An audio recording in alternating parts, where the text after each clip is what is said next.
Hello, everybody. It's Miss Harris. I've been thinking about you and missing you so much. And one of the things I thought I would do today is read you another one of my favorite books. Now, this book is very old. This book was mine when I was a little girl, so this book is over 40 years old. You can see that it's been loved a lot. Parts of it are missing. There's the picture is missing even on the front. There's parts on the inside that is missing, but it's still one of my favorites. It's called Puss and Boots. There once was a poor miller's son who, except for his cat, was alone in the world. They had little to eat, but one day the cat said to him, "Master, give me a pair of boots and a sack, and I will be useful to you." The miller's son handed over these things, and Puss in Boots went into the woods where he caught some wild rabbits. He put them in a sack and took them to the king, saying, "Here is a present for you from my master, the Marquis of Carabas." Marquis is a term used for a nobleman. It's one of the labels of a nobleman. For a long time after that, Puss in Boots kept bringing other presents to the king, who was pleased to receive them.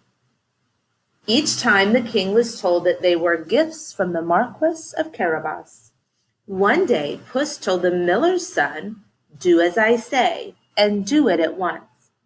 Bathe in the water of the river around the bend in the road, and stay there until the king's carriage comes by."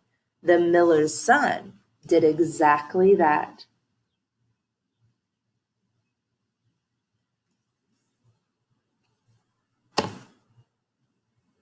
Soon the king came riding by in his fine carriage with his beautiful daughter by his side. Puss dashed alongside it, shouting, "Help! Help! Thieves have robbed my master and thrown him in the river. He will drown." Recognizing Puss, the king stopped his carriage. He remembered that the Marquis of Carabas had given him many fine presents, so he ordered the men to pull the Marquis out of the river at once.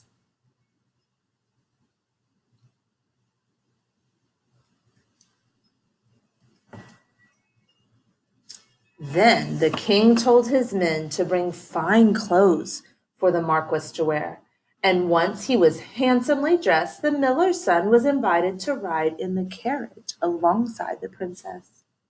Meanwhile, Puss in Boots ran ahead. To some farmers working in the fields, he said, "The king will soon ride by in his carriage. If he asks you who owns all of this fine land, it belongs to the Marquis of Carabas." The farmers agreed to say that.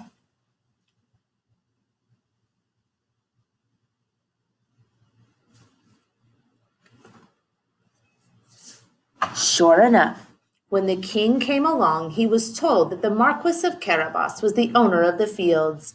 This man must be a rich lord, he thought. Now Puss ran ahead until he reached the castle. Inside was an evil ogre who was the real owner of the fields. "I have heard," said Puss, "that you change yourself into all kinds of animals. Is that true?" "Of course," replied the ogre. "Just watch." Poof! He changed into a fierce lion. Poof! He changed back into an ogre again.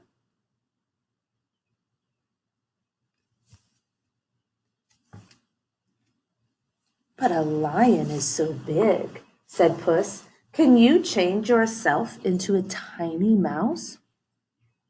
"Watch," said the ogre. Poof! He was a mouse. But in the next moment he was gobbled up by Puss in Boots. As the king's carriage stopped at the entrance to the castle, Puss greeted the passengers with a low bow.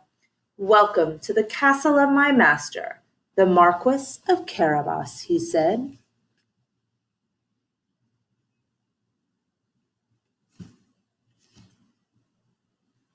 The king was now sure that the cat's master was a very great lord, so he gave the princess in marriage to him.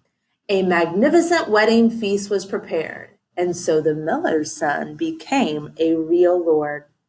As far as for Puss in Boots, he also lived happily in the palace and had cream every morning for breakfast. I hope you love this story as much as I have. Like I said, it's a very loved book. Miss you guys.